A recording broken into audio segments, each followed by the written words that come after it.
찬미 예수님, 더우시죠? 예, 이렇게 더운 날씨에 또 우리 비도 내리고 있는데 이렇게 주님 대전에 모인 여러분들에게 주님의 큰 은총이 함께 하시기를 기도드립니다. 가끔 그 신자분들이 우리 사제들과 또 수녀님들과 식사를 하자고 이렇게 초대하는 경우가 있습니다. 그쵸? 예, 아주 드물지만 있습니다. 그래서 이제 식당에 가게 되면 뻘쭘하게 저 혼자 가운데에 앉혀놓고 다들 구석으로 이렇게 도망가는 거예요. 무슨 어디에 이렇게 빗자루 세우는 것처럼, 꽂아놓은 것처럼요. 그러니까 제가 그분들과 식사를 하자고 했을 때는, 또 그분들이 저나 수녀님들과 식사를 하자 했을 때는 맛있는 음식을 먹기 위한 것만은 아니죠. 어떤 이야기를 나누고 어떤 인간적인 관계를 맺고 그런 어떤 통교, 통감이라는 것이 죽어가기를 바라는 것이 우리의 그러한 마음이겠지만, 그런 식사 자리에 가면 아, 이거 내가 괜히 잘못 왔나 싶은 그런 생각이 들 때가 있습니다.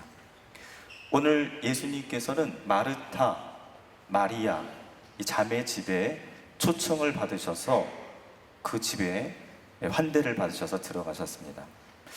복음의 흐름에 보면 오늘 예수님께서는 당신의 죽음을 이렇게 직감하시고, 그리고 아주 굉장히 그를 제자들에게 얘기하신 다음에 찹찹한 마음으로, 무거운 마음으로 그 마르타와 마리아 집을 방문하셨을 겁니다.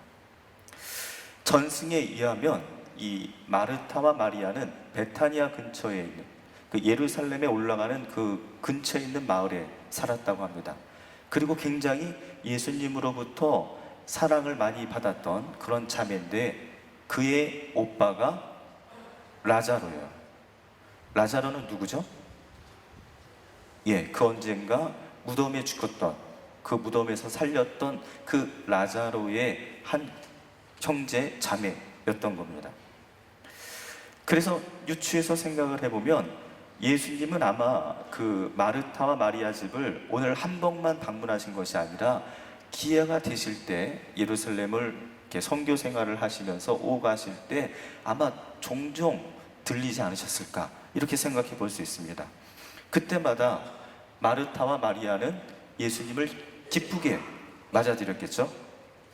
이렇게 뭐 늘 오늘처럼 마르타가 예수님을 시중 들은 일을 했을지, 또 마리아처럼 예수님 발 아래 앉아서 예수님과 대화를 나눴을지는 모르지만, 오늘 복음에서는 마르타는 예수님과 예수님의 제자들의 시중을 들고 있었고, 마리아는 예수님의 발치에 앉아 그분과 대화를 하고 있습니다.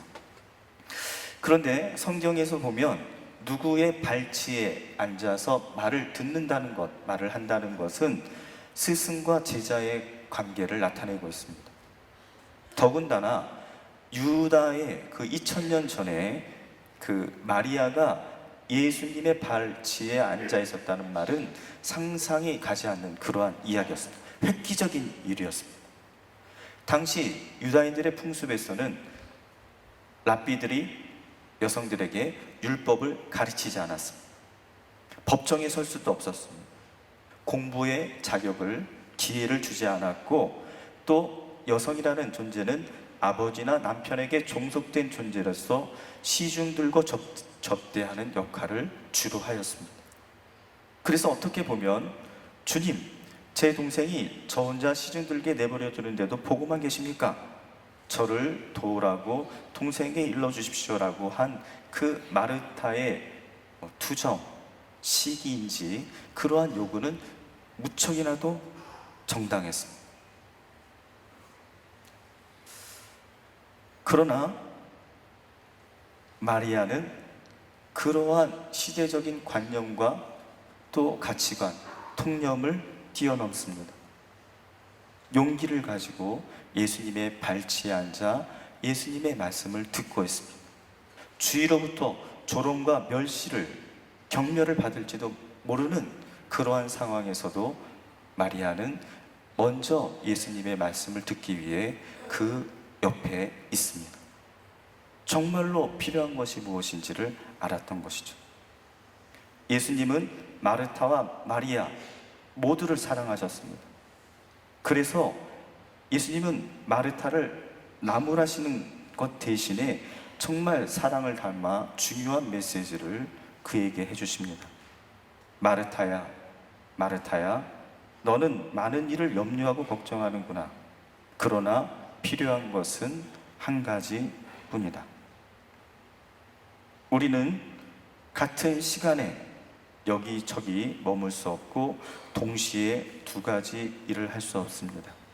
또 내가 힘들고 어려울 때 기도를 더 열심히 할 것 같지만 예수님, 신부님, 더 기도를 할 수가 없습니다 라고 하소연하시는 분들이, 고백하시는 분들이 많습니다.